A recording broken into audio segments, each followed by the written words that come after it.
And welcome into Judd's Hockey Show after what was just a spectacular 1-0 game. I've seen 6-5 games. I've seen 8-7, and a lot of people love goals. But game one of the first round playoff series between the Wild and Golden Knights was absolutely great. And it was 1-0 in overtime.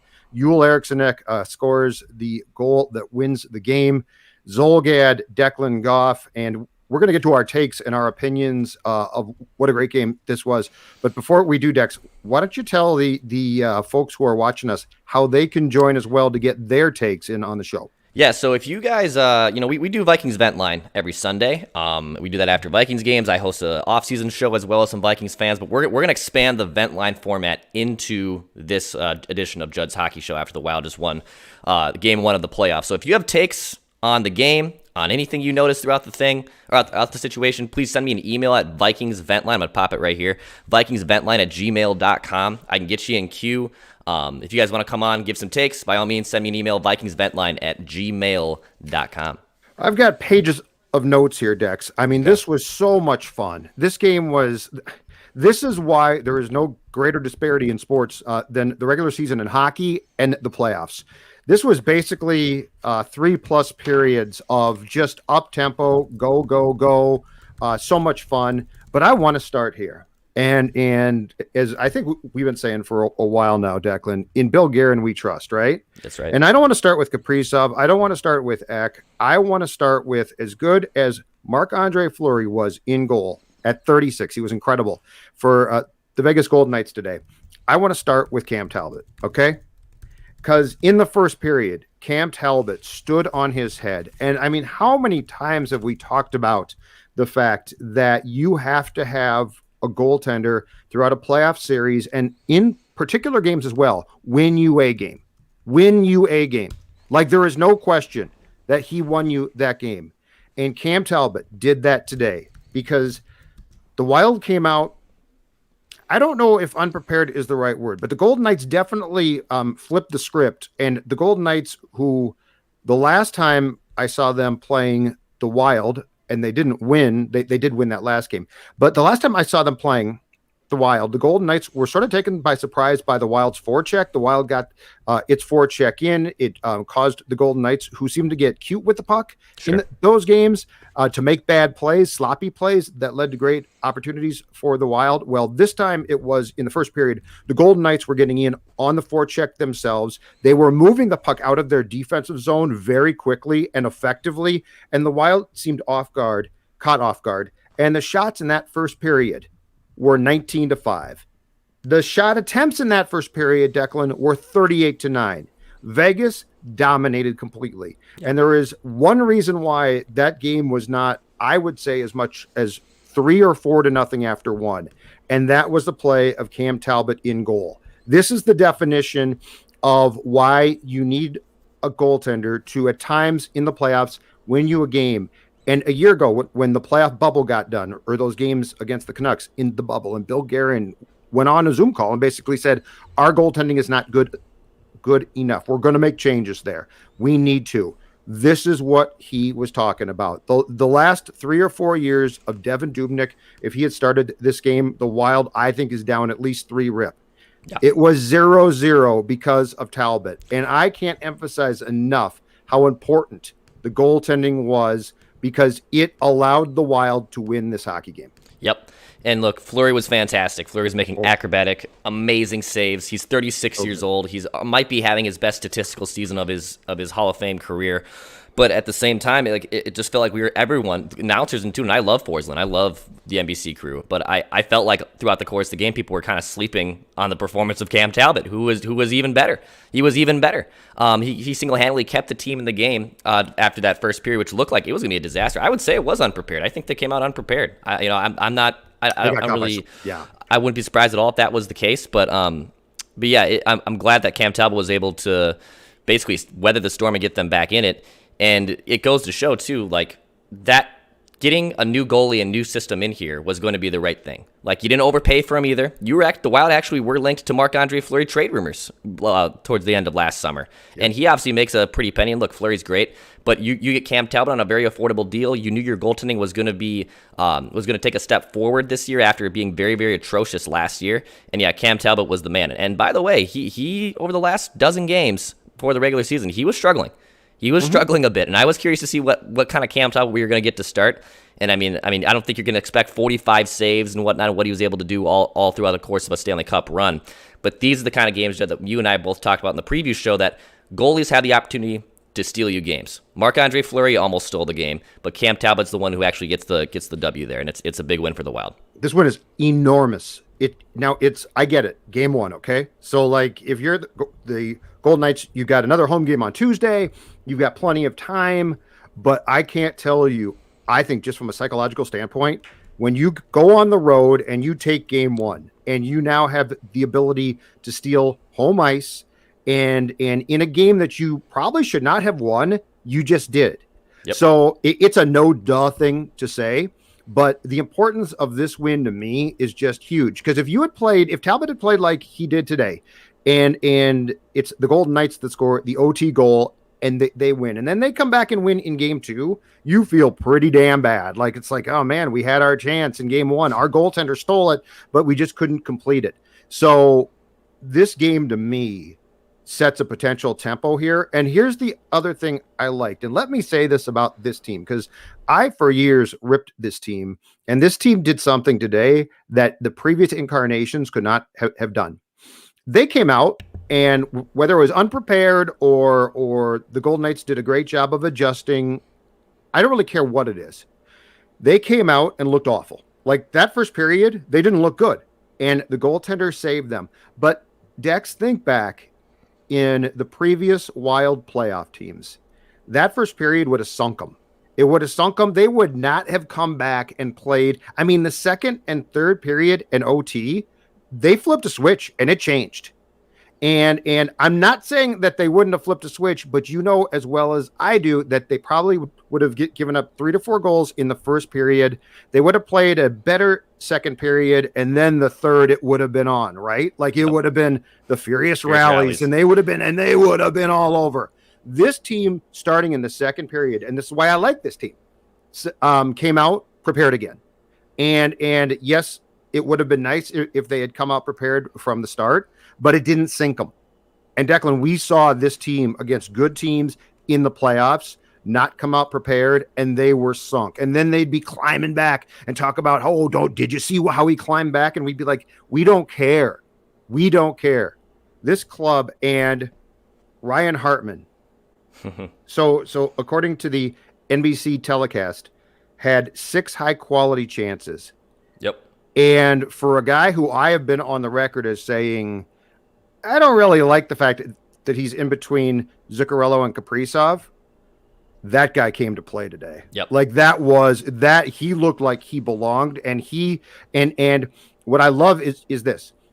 The Golden Knights, rightfully so, are going to channel all of their resources when he's on the ice to Kaprizov, right? Like, that's their job, and they're going to do everything in their power not to let Kirill beat them.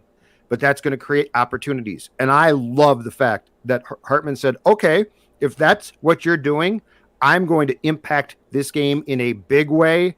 And that's something Victor Rask simply cannot do. Ryan Hartman, and that's why if you have to pick, I guess, a guy to be in between them, and it comes down to Dean trying to go with Rask or Hartman, Ryan Hartman showed today exactly why he's that guy.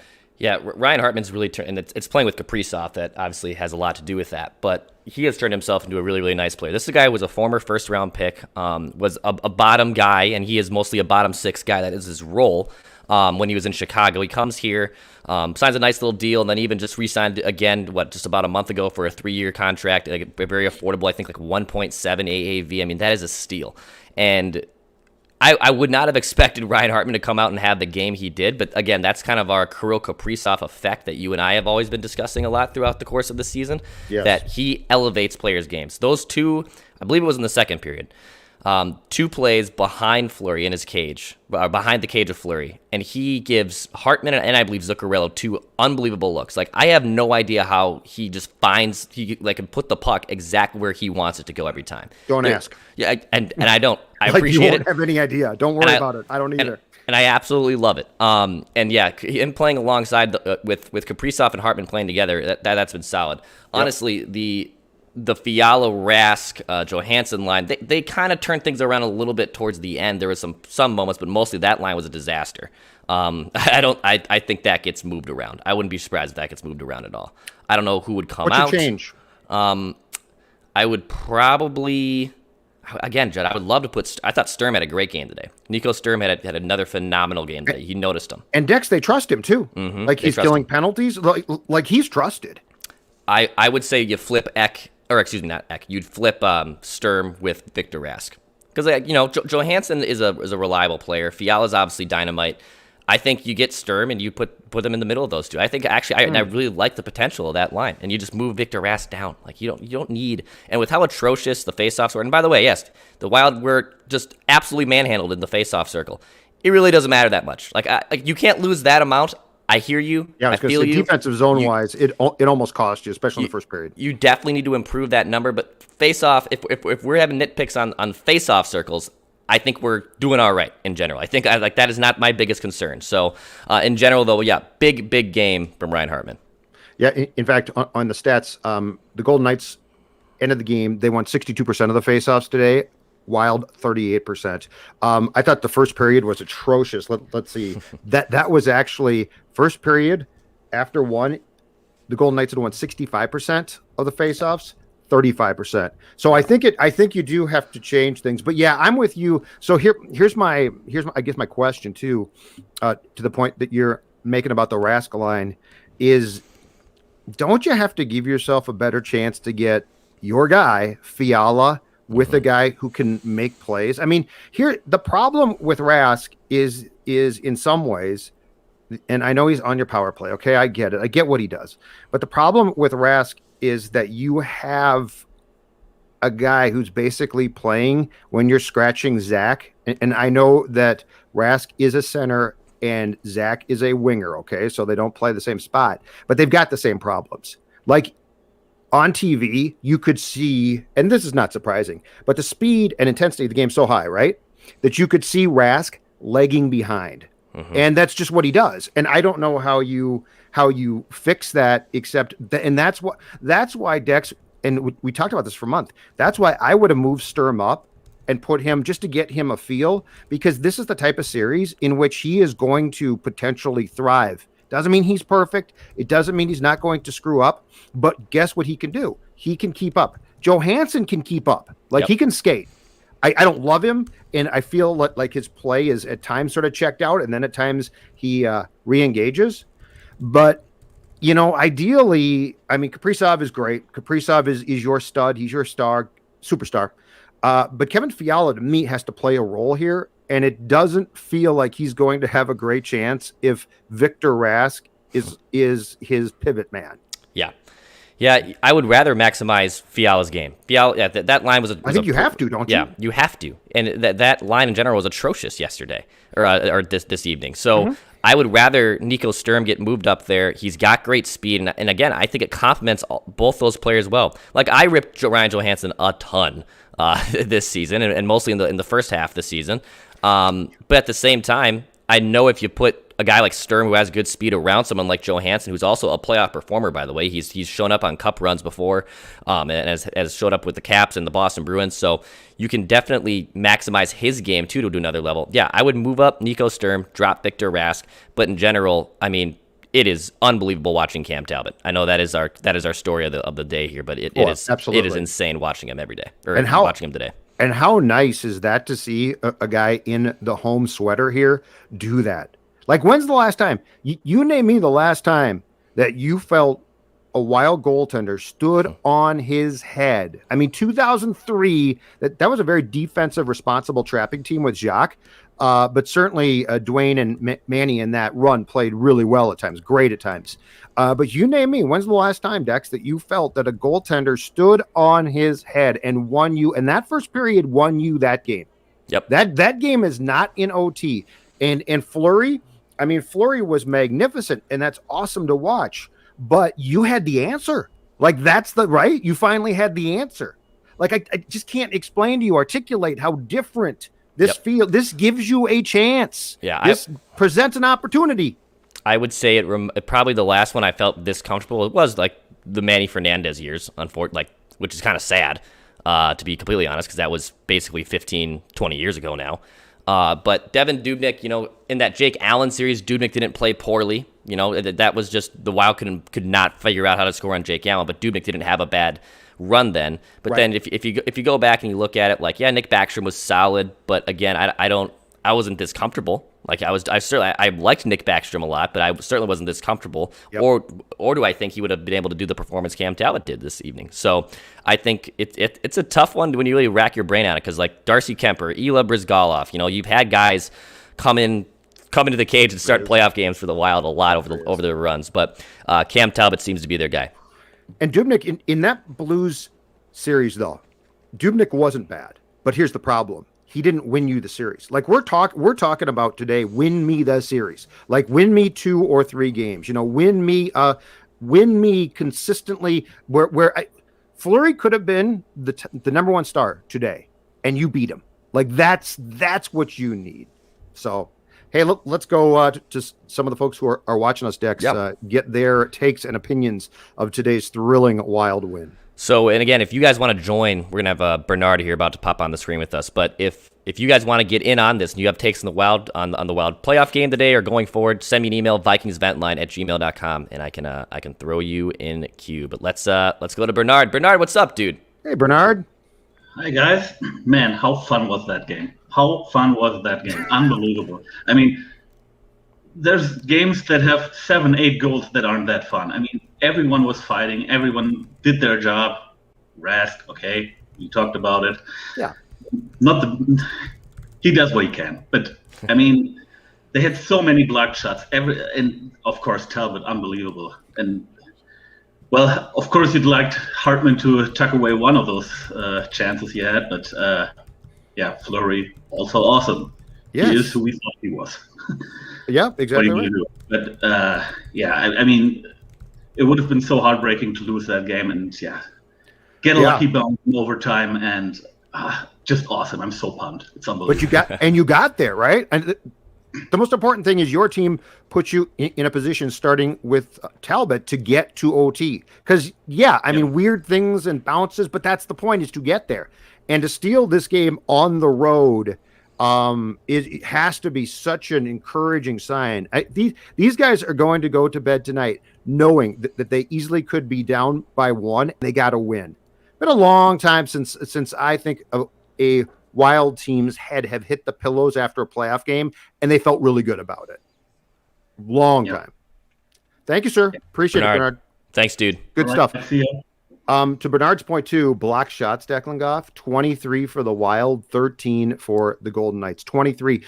It wasn't a block shot, but the Ian Cole play on the William Karlsson attempted pass to Mark Stone, that Mark Stone was open. He was wide open by the goal. Cam Talbot would have had, I don't think, a chance. And Ian Cole, again, like this veteran, gritty defenseman, one of the best in-season trades ever made by this franchise. Yeah, it is. Like, he might not be a sexy player, I don't care, but that play where he blocked it with his stick, where he didn't take a penalty, where he covered it, think about that play, because that's a goal.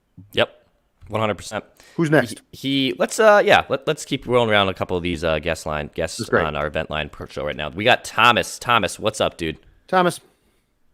Hey man, you just gotta unmute yourself quick, Thomas. You're muted on. There you go. That's on me. There you go. You're good.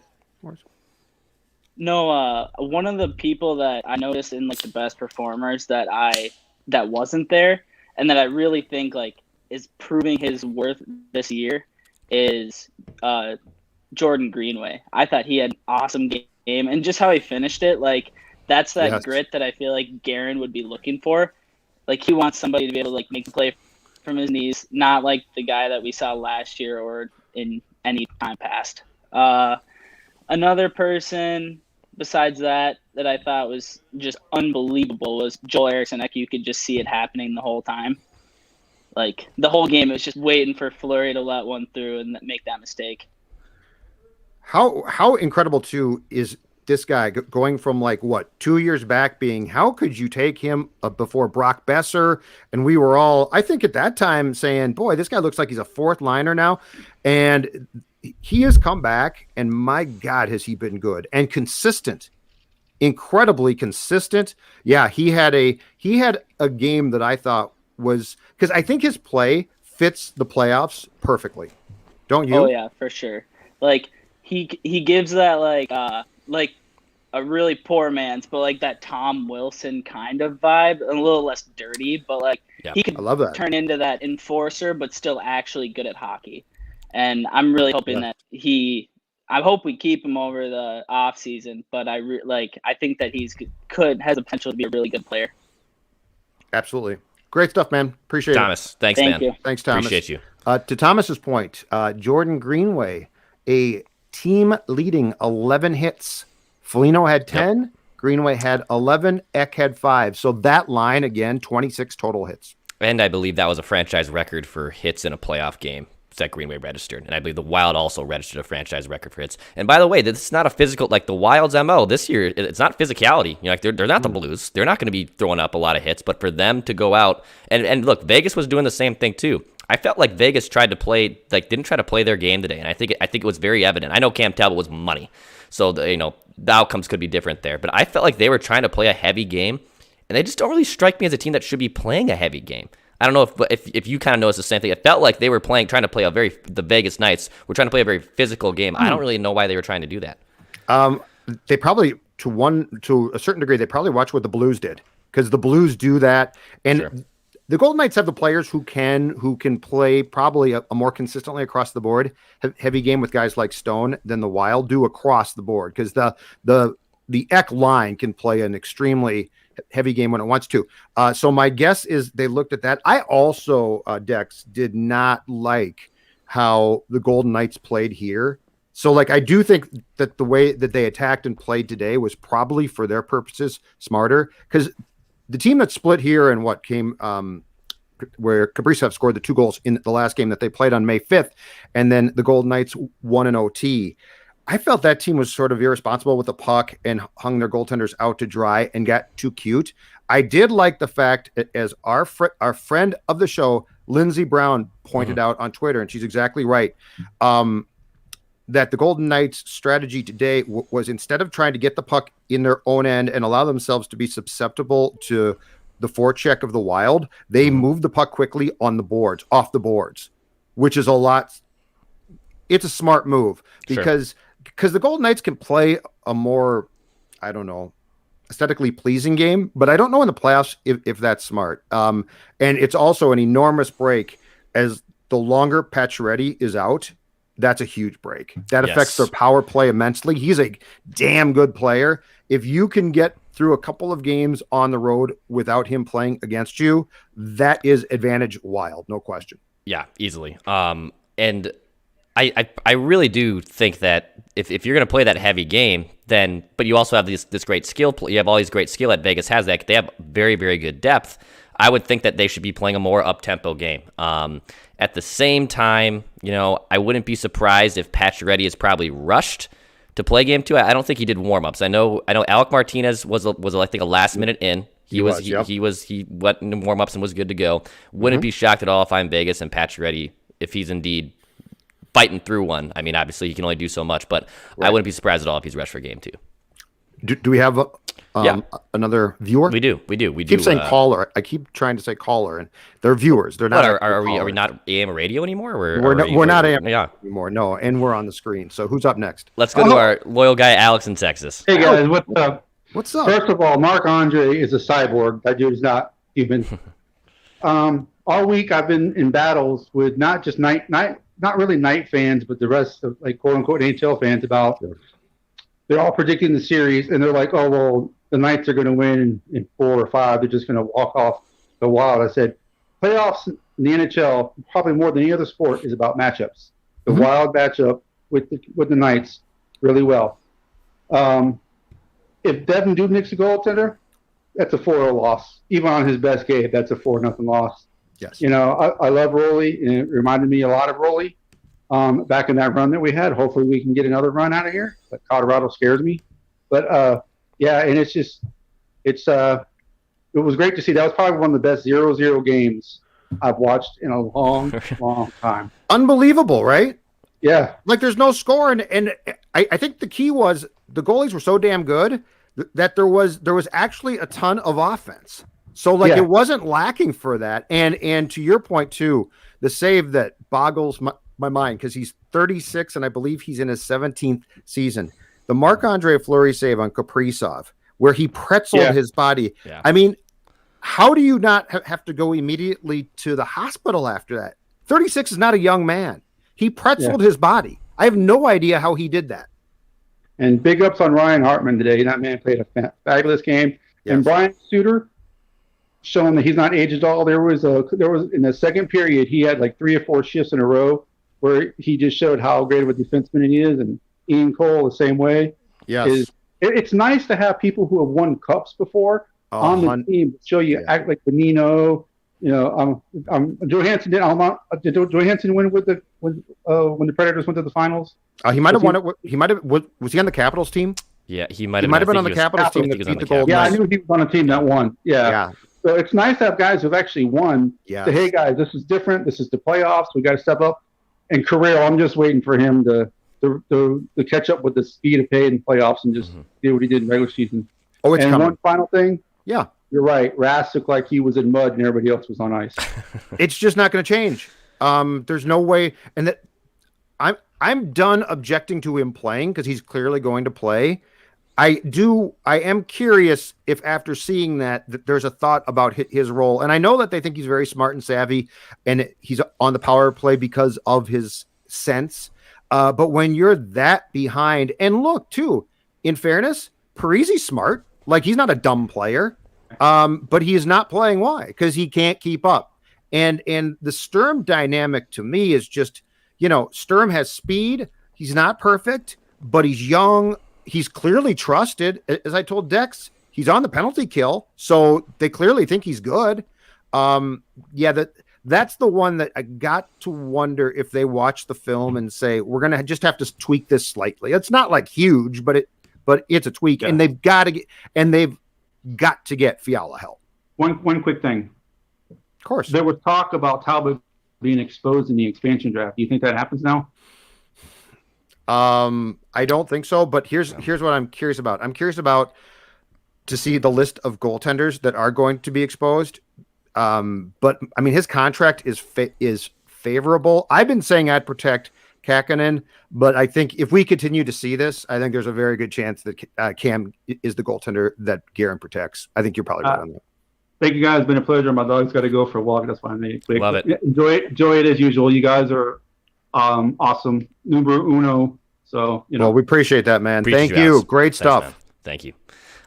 Hey, Judd, really quickly, I just saw this comment pop up on our YouTube screen. I want your thoughts on it because you tweeted almost this exact thought going into the second period. And this guy, FN Shake on our YouTube channel. By the way, I see your comments, guys. If you guys want to pop in comments, we'll pop them on the screen. Also, if you want to have takes and you want to get on the show, just like Bernard and Thomas and Alex just did, shoot me an email, blackkingsvantland@gmail.com. But he says, Dean outcoached DeBoer. Also, great coaching and line match the entire game by Dean. We were curious, mostly you here, Judd. I know you were the one who was curious to see what playoff version of Dean Evason do we get. Mm-hmm. He's probably a finalist for the Jack Adams Award. He deserves that recognition. Playoffs are a completely different beast. And DeBoer's been around the block a few times. I don't think he's won a cup, but he's been in those San Jose Sharks teams for a very long time. He's coaching a very good Vegas team. Yep. I guess, how would you assess Dean's coaching, at least in his NHL playoff debut? I know Talbot and Ek are the storylines here, but how did you think Dean did after game one of this playoffs? Here's what I loved. I think he clearly got outcoached in the first period. I think that the Golden Knights made some changes, alterations. The Wild looked like they clearly weren't expecting them. And so Talbot basically saved their bacon in the first period. But after that, guess what Dean did? And this goes back to fans that mock adjustments. Halftime adjustments don't happen, or between periods. No, they adjusted. And it was brought up on the telecast that one thing that the Wild did in the second period, which was very smart and necessary, was they established the forecheck, which they struggled to do in the first period, by sending the defenseman in, which they have done quite a bit. So that's not new, but they definitely altered that, and they definitely decided not to become irresponsible, but they did decide that they were going to send the defenseman in. In fact, Spurgeon created a play one time where he went below the goal line and then rushed back. But I think the Dean and that coaching staff did an outstanding job, and it's why you need your goaltender to be good, because there are going to be times where your team gets outplayed or outcoached. But they came back in the second period and then third, and did a excellent job of coming back at what the Golden Knights had done and combating that. So I give Dean a ton of points, because that's not simple. And there are a lot, again, to go back, think about it. Think about all the times, and it was probably subtle things that we didn't talk about a lot, but think about all the times in the playoffs that Yo probably got outcoached. And then, of course, he came back and beat the Wild with the Blues. But if you look at what the Wild did for the final two periods in OT, I think it's really impressive that they made adjustments. And Alex is right about this. Don't underestimate the importance of Cole and Bonino as Stanley Cup winning veterans. They have won 2 cups apiece with the Penguins when Bill Guerin was the assistant GM, I believe, there. And I think the ability to stay calm and the ability to adjust and the ability to not let one game become bigger than it is absolutely huge. And I just think that all of those things, your coach stays calm, your players, because they've got teammates who have been there, stay calm. And instead of coming out and being like, oh my God, we played terrible, you're just like, nope, fresh start. Like, I can't tell you how different this team feels. They might go nowhere. I have no idea, Dex. But I think Dean did a great job, deserves credit. But I also think the roster construction, and look, Kaprizov, in my opinion, had a damn good game.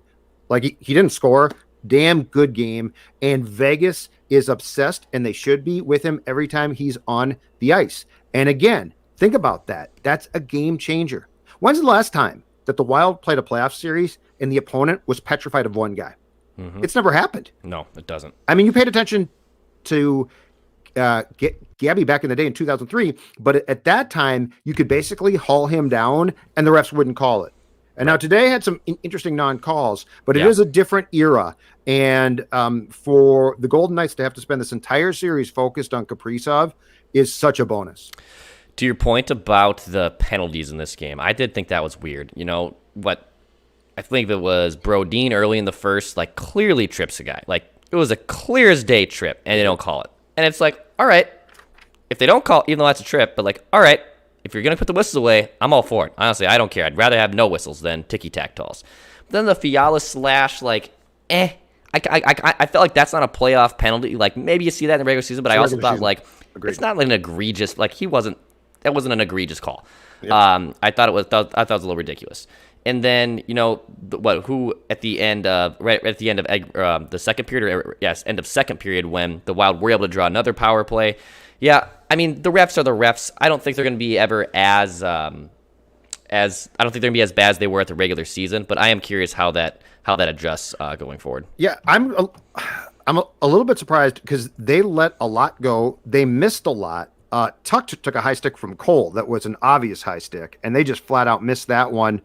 And then on Hartman's last chance in the third period, he had a partial breakaway, and the defender, I think it was actually a forward, came back and made a nice play, but Hartman was clearly slashed. Like, that's a regular season. You have a breakaway. It's not a penalty shot, but it's a regular season. Now, if I come across your hands at all, Dex, that's going to be a penalty. They didn't call that. So, and they also let go, and this was the weird thing. They also let go, like, behind the plays, consistent interference, which is now called. Like in the 80s and 90s, they never called that. But you know that whole neutral zone philosophy where I run picks constantly. Right. So like you dump the puck off, I still hit you and pick and run a pick. Yeah. So yeah, I am curious if these guys call more, and I am not politicking for more to be called because that game was great fun. Like I love that game. Yeah. That being said, in today's National Hockey League and style, it surprised me we didn't get more to just try and eliminate it early. It just sort of kept going on. Taking a look at, as we like to do sometimes on this show, taking a look at the analytics. Like, what did the analytics say about the Wild? Corsi-wise. Yes. Corsi-wise was, some players were an absolute disaster today. Victor Rask, Marcus Johansson. Actually, the Ek and Foligno line didn't have a great possession-wise. You know, they were outpossessed heavily. They had a Corsi for percentage of 25%, which is pretty dang bad. Now, Corsi is all shots. That's shots on goal. That's attempted shots, that's block shots. So that is all looped together in one sum. So if you're on the ice for one, you get a +1 there. If you're on the ice when you're allowing it, you get a -1 there. It's basically kind of how that works. It's almost like a plus-minus for shots. The only real good players that were dynamite for the Wild, and this doesn't surprise anyone, was Ryan Hartman, Matt Zuccarello, and Kirill Kaprizov. They were the only forwards who had a Corsi over 50% today. Makes sense. So that Fiala line was a disaster. You know, the Ek Foligno Greenway line, that's going to be a line that doesn't necessarily draw a ton of Corsi attention because they also are tasked with shutting down big teams. Yes. So like when you see that number being a huge disparity, don't freak out. Yeah, right. like don't because they're literally being tasked with shutting down the top line of Vegas. The Rask line, I care. Yep, the Rask line, that's bad, and you definitely can't have that happen. But even minutes wise, same kind of thing. Everyone's rolled out mostly evenly. Ek was the one who played the most among forwards at 15 minutes, and then Dumba, who actually I did think had a rough game today. Matt Dumba had a rough game, but he was out there for a team-leading 21-51 tonight, and you need him to be better. You need him to be a lot better. We talked about that. Yeah, we need him to be a lot better in game two. Yeah. So I think part of the problem with Matt is this too. I think what we see and what we're seeing is right, but I think it's where we, develop a bias against him at times as far as his play goes. Dex is... Think about the Wild defensive core, okay? Brodin, for the most part, incredibly solid, great skater, rarely looks flustered, if ever. Ryan Suter, to his credit, sort of the same way. Like, he's not perfect, and he's certainly not the player he once was, but he doesn't get super flustered, and he doesn't look like his hair is on fire, okay? Spurgeon's magnificent. By the way, Jared Spurgeon, I think, among defensemen in this league, is one of the best players with his stick that I've seen. He made a play today to block a shot where it was complete hand-eye coordination. But I mean, the guy breaks up more passes with his stick, and he makes it look so simple that I don't think we appreciate it properly. But again, he's not a flustered guy. Cole is a veteran who I think is almost always in the right position. And Susie, who this team is probably going to lose to the Kraken, also has developed into a nice player. I think the problem for Matt is that what we see, and it's accurate, is he gets flustered. The puck that he took the first period delay of game penalty on, when the Golden Knights, and it was a very smart play, sent in two guys into the corner to forecheck him, and he panicked and flipped the puck accidentally into the stands and took a delay of game. That's the type of play that Dumba makes where he gets flustered. Yep. And I don't know if you can change that, but I think part of the problem with Matt is we see basically four defensemen. I'm not going to include Susie in this group yet. Excuse me again, but I think we see four defensemen that are just technically so sound and they don't panic, and they're either great skaters or, in Cole's place, positionally so sound that we develop oh my God, and we're not wrong, but I do think it sort of shines a light on Dumba's issues. The Wild's bread and butter is their defense. That is their most stable part of their game. That's been their bread and butter for 10 years now. And it's mostly been that same core of guys. Obviously in Brodin, Suter, and Spurgeon, who have been here for about 8, which is kind of crazy to think about, already 8-10 years now. And that's the core of this team. You know, Carson Soucy's fine. I wouldn't even be surprised if he's passed on by Seattle. Like, I could see him being taken. Guys like him are hard to find, though. True. But also, you know, Soucy, is okay. So he's good in his spot. He's exactly where he should be. Yep. He shouldn't be playing an elevated game. Last year, he kind of took his game. We kind of got teased a little bit. Oh, maybe there was something more to his game, but really, he's mostly a bottom pairing defenseman, and that's all right. Those guys exist. He's still young enough. He can obviously take his game to the next level still. But the bread and butter of this team is defense. And for me, with Dumba taking a pretty bad delay of game penalty, like that kind of stuff just can't happen in the playoffs. And if his offense isn't going to start showing back up again, you can't even trade him for something you want. Like, that's the problem. You all just say, trade Dumba this offseason, trade him. I don't think people, like, yes, he has a skill set that is rare, and when it's unlocked and when it's working, he's a dime a dozen. The problem is he has too many of these games where either he gets flustered and takes dumb penalties and makes humongous, horrible mistakes, or he just can't find his game and can't find the back of the net at all. And if he's not scoring goals, that is a humongous issue for him sticking around here long term. Yeah, he's not. So trade-wise, I don't think he would get you back what we think. Right. And I think that's the problem, is that we're convinced he would get you a haul back. I don't think that he will. But yeah, he needs to calm himself down a bit. One, and I'm with you on, it feels like his shots have gone from being probably what they should be early in the season, Dex, to going down. Like, I don't feel like he shoots much now, which he needs to. Like, that's his forte. He's a guy with a great shot. And it doesn't feel like he is comfortable now or confident enough to do that. And if he's not doing that, which, by the way, creates a ton of tip-in chances, creates bouncing pucks, creates a lot of good things, the value of his ice time definitely goes down. Yeah.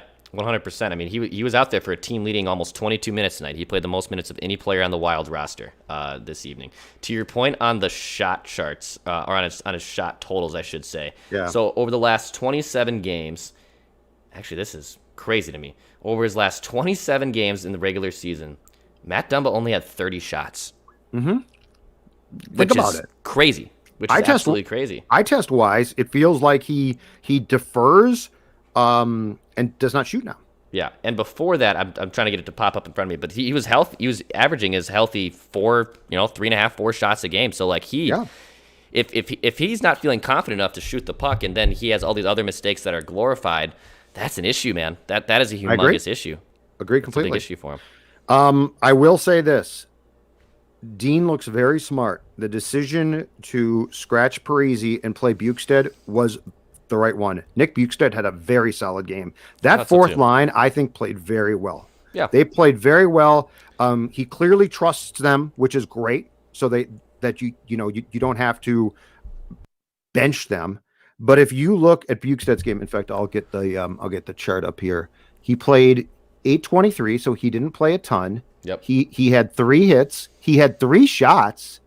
And that's where with Zach, I think if Zach had played, it's not that Zach would have had a terrible game, but I think the speed of the game would have made his lack of speed noticeable.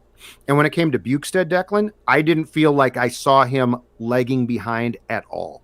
Yeah. And so to your point about certain guys, if he's used correctly, if he's used in the right manner, I think Nick Bukestad is definitely a better fit for this series than Zach is. And do not come at me about Rask. Can't explain it. Yeah, can't get you there. Can't explain that one. With Bukestad over Parise, yeah. I my friend group and I were texting and same thing. He kind of said, though, the opposite of, like, I don't really get it. I would have played Parise over Bukestad tonight, and we didn't get into too much detail about it. But Parise can't keep up. That's the thing. Like, is Zach Parise probably more likely to get a goal in the playoffs than Nick Bukestad, even right now? Yes, 100%. That's an unequivocal yes. But Bukestad is younger. He knows his role. He's not asked to be doing too much. Where Zach, I just don't know how he fits into the deck of cards here. I truly think, this is it. He's gone this summer. I don't know what that return looks like. I don't know how much money the Wild are going to eat. I don't think a buyout is like, I highly doubt it. They'd have to do it for 8 years. He's got 4 years left, so it'd be like a 5 to 6 year buyout. But you're gonna have to, if you're gonna trade him, if you're gonna trade him now, you're gonna have to include a player you like. Yeah, as a sweetener, because no one's gonna take him. Yeah, no one's gonna take him straight up. That's a favor to you if they do that. Yeah, if anything, too, you are probably also inheriting another contract that's probably in with lesser term, but as also an albatross to the other team's roster. Absolutely. So you're trying to do them a favor. You have to do the other team a favor by not just trading Zach Parise just to get him off your roster and it's all done. You don't have to pay him anymore. You have to give up something of important value to do so. But this team tonight, the way this team has played all season, it's just fine without Zach Parise. This team is just fine without Zach Parise. And honestly, I don't even think it's just fine. Might be selling it short. They're a better team without him. They are a better team without him right now, and that's okay to say. And so I've heard the same thing that you've talked about too, Dex, which is, but he's a veteran guy. Like, he's played in a lot of playoff games. He's got that experience. Don't you want that? They've got it. Bonino, Ian Cole, they've won cups. So like, you don't need that. Like, I don't need to stack my team with older guys. I've got 2 guys that won cups. That's all I need. And so it's not this, but Parise brings so much. The intangibles, you don't get it. No, I do. Nick Bonino was brought here for this. Ian Cole was brought here partially for this, and just because he gives you definitely more stability than Patterson did, and the Avs had some salary cap problems, and so that was a favorable trade for them to make as well, to take on a lesser contract. But those 2 guys, that's what you need. Like, you don't need, and then get Parise in there, and then you've got Stanley Cup winning guys who understand what the price of poker is, and Zach has 0 cups. So they've got that. So unless you were to flat out tell the Wild, and you could tell Dean, hey, look, here's what Zach is going to bring tonight. He's not going to take out Bukestad, who is certainly flawed, but also understand. So the other thing to keep in mind about Bukestad is the time on ice stat that I read. Yeah. 823. Okay. Mm-hmm. You can play him barely at all, get him a few chances, and 1, no one's going to pine for him to play more. And Correct. 2, he's not going to ask to play more. Right. If you open the door and Zach comes in, and then Zach's like, but I played 823. How about we get that up to 11 or 12, right? Like, there's always things behind the scenes. That's why this is all about the chemistry of this team as well. And the chemistry is good. And because it's about personnel as far as what guys can do in their roles. And that's the most important thing too. We're talking about roles. I mean, Zach Parise was at one time a star player. So what guys can do in their roles, and what they can do as far as in the room. And that's where this team is in a pretty good place. It's in a pretty good place. And then, of course, to go back to the fact that you now also have a goaltender who does not give up a weird goal from the goal line, basically, that just rolls in and hits a skate. Well, even the Islanders' goal, the game winner for the overtime. I mean, I forget, I don't think it was. Oh, actually, was it? It wasn't Brock Nelson. Brock Nelson scored the game initial go ahead. The go ahead goal in the go third, ahead. And Pittsburgh came back, and Kapanen got it in. But yes. But yeah, that was a weird goal. That was a weird little. Wasn't a good goal. Weird goal. Wasn't a good goal at all. And Cam Talbot has avoided those issues, and that is absolutely huge. Even as we pop up on the screen, if Baldelli was the Wild coach, he would have pulled Talbot and put in Kaapo Kähkönen. That's an unnecessary shot at a team that lost again today. Oh my God, and that's a disaster. And I'm sure we'll be breaking it all down. JD with an error. That was not good. Error. There is a base running kerfuffle. We have some weekend statements we'll get to on Mackie and Judd tomorrow. I went yesterday. I didn't. Sure. I barely dipped in today because I was all in. I thought to myself, do I want to keep an eye on this Twins game? I'll keep half an eye on it. Sure. Yeah. I mean, that'll be a disaster watching them try to figure this out. But we luckily have this Minnesota Wild team. They get a big overtime playoff win. And Judd, how many times too in past playoff performances from the Wild have they gone down 1-0? Have they gone down 0 games to 2 and have to battle back? What was the stat in 2003? They won, I believe, 5 elimination games. Yeah. Like how many times they've always put themselves behind the 8 ball. So now you're up 1, which is humongous going into Tuesday. Yep. I don't really see any lineup changes. I don't think so. Again, if maybe there's a lineup swap of I would love to get Sturm up there more, but also if you win a game, and I know Dean Evison, he's probably just going to keep the exact same lineup in and the same lines as well. I'd be kind of surprised if he didn't or did make a drastic change, but this is a good thing for the Wild that they actually got a Game 1 win, which is a rarity for them, despite them having numerous postseason appearances throughout the course of their short franchise. they have usually always stumbled out the gates in the playoffs. A very rare game 1 win for the Wild. It's a big one. I'm trying to find that right now. The Wild's history in the playoffs, and see if I can find the series by series breakdown. That's a really good question. Sure, they have only won no more than like 3 game 1 playoff games. Like, it's a small amount. They have been atrocious in game 1 series for NHL playoffs. They've always put themselves behind the 8 ball there. So I wouldn't be shocked at all if it's a pretty low pedestrian number, because they've always had to battle back. So for game 2 on Tuesday, the one among the things personally that I would like to see is I would like to see a way to help unlock Fiala for sure. Because I mean, think about the potential secondary scoring there too.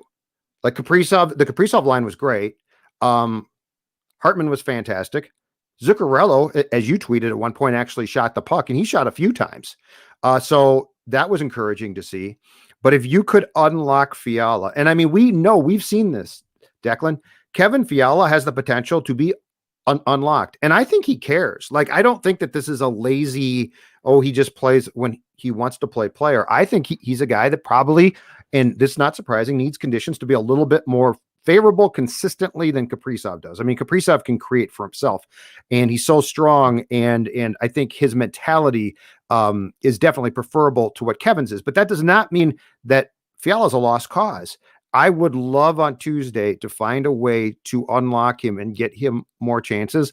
And I just don't see that with Rask there. I just don't. And Johansson is not consistent enough. So that's why I don't think that, in fact, I'm almost certain they won't make the change, but I do think the Sturm conversation and playing him with Fiala makes some sense. Because I don't know if you're going to win this series unless you have more scoring potential from more lines, and I don't think that you can ask the Ek line. Like, I think what you get from them offensively is gravy, because they do so much work, and they can score too, but I don't think that you should ask them to be a scoring line. So that leaves 2 choices: the Kaprizov line, which definitely should get some goals, and the line that Fiala's on.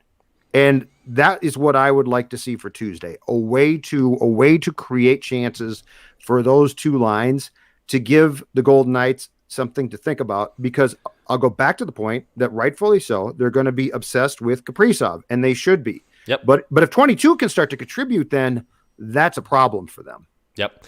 Yeah, I would like to get Kaprizov unlocked a little, or Fiala unlocked a little bit more. Obviously, he almost scored a big time goal. Fleury, though, just absolutely had some highway robbery on him. Yep. And I know Bill Guerin was on, friend of the show, Michael Russo's Straight from the Source podcast, and I haven't listened to it yet, I haven't consumed it, but he went into detail why he didn't call up Boldy, at least to start this playoffs. I'm not sure what those reasons are, but at the same time, if you get Colorado, Judd, and like, look, I know we're all about team chemistry, and Bill Guerin and Dean Evison know way more about that than you and I ever will, right? Speak for yourself. But you need Matthew Boldy up here if you're actually gonna do this. Like, I think you need him up here. I think you need to also elevate Nico Sturm. You should be putting yourselves in better positions and just saying, hey, well, we won the game and it's okay, and we don't want to mess with this random 4th line, role player, and we don't want to mess with that. No, bring up Matthew Boldy, elevate Nico Sturm, give these kids more chances. It's only going to benefit, I think, the rest of the team.